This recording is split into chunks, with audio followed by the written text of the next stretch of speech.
I, Professor Savin Singh, welcome you all in my geography lecture series.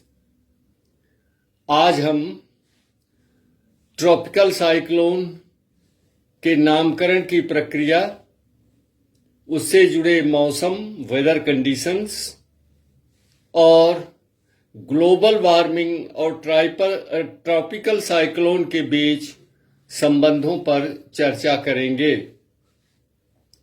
The naming process of tropical cyclone started with the naming of hurricanes originating in the Caribbean Sea and hitting the south and southeastern United States of America in 1953.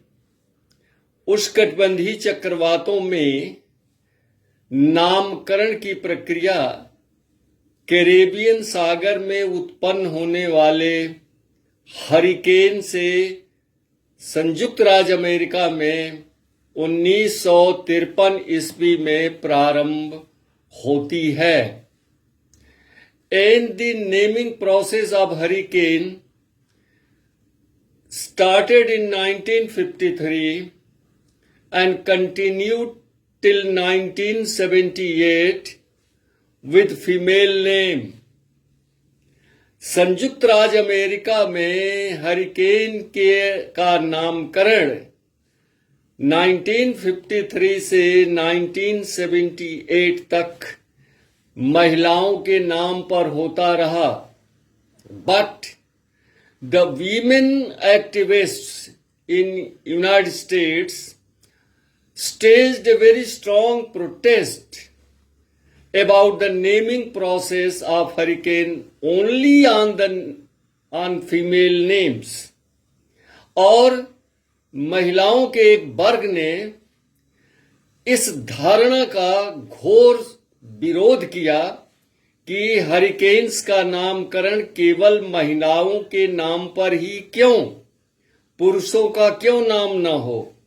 And therefore, it was agreed upon in 1978 to include the name of women as well as men for the naming of hurricanes.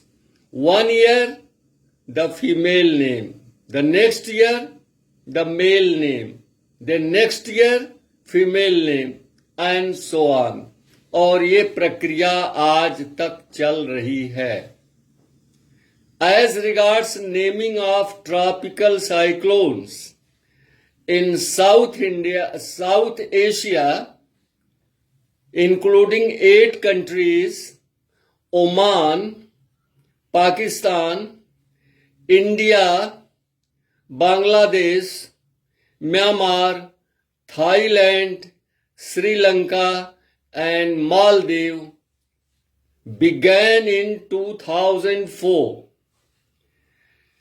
दक्षिणी Asia के 8 देशों में, जिसमें Oman, Pakistan, Bharat, Bangladesh, Myanmar, Thailand, Sri Lanka और मालदीव सम्मिलित हैं, अरब सागर और बंगाल की खाड़ी में उत्पन्न होने वाले चक्रवातों के नामकरण की प्रक्रिया 2004 ईस्वी से प्रारंभ हुई, जबकि इन 8 देशों ने मिलकर के 64 नामों की एक लिस्ट को स्वीकृति प्रदान की. A list of 64 names by these 8 countries was agreed upon in 2004 और प्रत्येक देश से 8 नाम लिए गए. इस तरह से नामकरण की जिम्मेदारी IMD new Delhi, Indian meteorological department नई दिल्ली को सौंपा गया और IMD प्रतिवर्ष अरब सागर और बंगाल की खाड़ी में उत्पन्न होने वाले चक्रवातों का नामकरण के लिए अल्फाबेटिकल ऑर्डर में एक एक नाम चुन करके प्रस्तुत करता है स्वीकृति के लिए. So, the names from the list of 64 names is selected according to alphabetical order by IMD, Indian Meteorological Department. इसी तरह से हर क्षेत्रों में जहां पर प्रत्येक क्षेत्र में जहां पर ट्रॉपिकल साइक्लोन उत्पन्न होते हैं उनका अलग अलग रूपों में नामकरण किया जाता है. जैसे चाइना में अलग प्रक्रिया है, जापान में अलग प्रक्रिया है, फिलीपींस में अलग प्रक्रिया है, एंड सो ऑन. अब देखिए 2004 में एक बहुत ही विध्वंसक हरिकेन आया था यूनाइटेड स्टेट्स अमेरिका के खाड़ी तटीय क्षेत्र में, जिसने न्यू ऑरलियंस को काफी हद तक नुकसान पहुंचाया था. उसका नाम क्या था? कैटरीना. तो यूएस में महिलाओं ने क्यों इसका विरोध किया कि इनका हरिकेन का नामकरण केवल महिलाओं के नाम पर क्यों? उनका मानना था, और सही मानना था, कि महिलाओं को विध्वंसक रूप में, विनाश के रूप में क्यों प्रस्तुत किया जाता? Because you know that hurricanes are very disastrous. So why only women are blamed for destruction caused by hurricanes? Why not the males? अब सेकेंड बिंदु आता है, दूसरा बिंदु आता है कि उष्णकटिबंधीय चक्रवातों के साथ किस तरह का मौसम होता है. The arrival of tropical cyclone is heralded by sudden increase in wind velocity, increase in temperature, drop in pressure, and cirrostratus clouds in the sky. उष्णकटिबंधीय चक्रवात जब स्थली भाग की ओर आने को होते हैं तो हवा की गति अचानक बढ़ जाती है, तापमान में वृद्धि होती है, वायुदाब न्यून होता है और आकाश में सिरस और सिरोस्टेटस बादल छा जाते हैं. जब तट के पास आता है साइक्लोन तो ये गति और भी अधिक हो जाती है और आकाश में घने क्यूमुलोनिम्बस बादल छा जाते हैं, बरसात प्रारंभ हो जाती है, तापमान कम होता है, वायुदाब बढ़ जाती है और हवा की गति में परिवर्तन होता है. इन ट्रॉपिकल साइक्लोन्स के द्वारा भारी मूसलाधार वर्षा होती है और एक स्टॉर्म के द्वारा घंटे में 100 मिलीमीटर से 200 मिलीमीटर की बरसात हो जाती है. And when the cyclones become very strong it may be 750 millimetre to 1000 millimeter by one storm. In the maximum rainfall recorded so far in 24 hours is 3000 millimeter, and that was recorded in Philippines. Bharat में in tropical cyclones के trekking की बहुत अच्छी व्यवस्था है, क्योंकि दोनों पूर्वी और पश्चिमी तटों पर तमाम राडार लगाए गए हैं.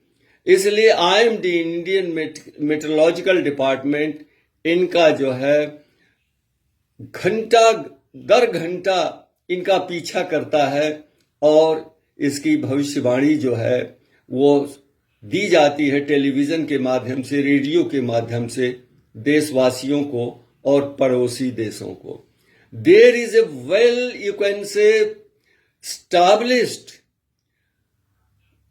tracking system of tropical cyclones in India through several radars installed at the eastern and the western coast of the countries. And there is a well-organized cyclone warning centers and system in India. And the cyclones are tracked, and hour by hour, you can say minute by minute information is transmitted to the general public through television, radio set in India and neighboring countries.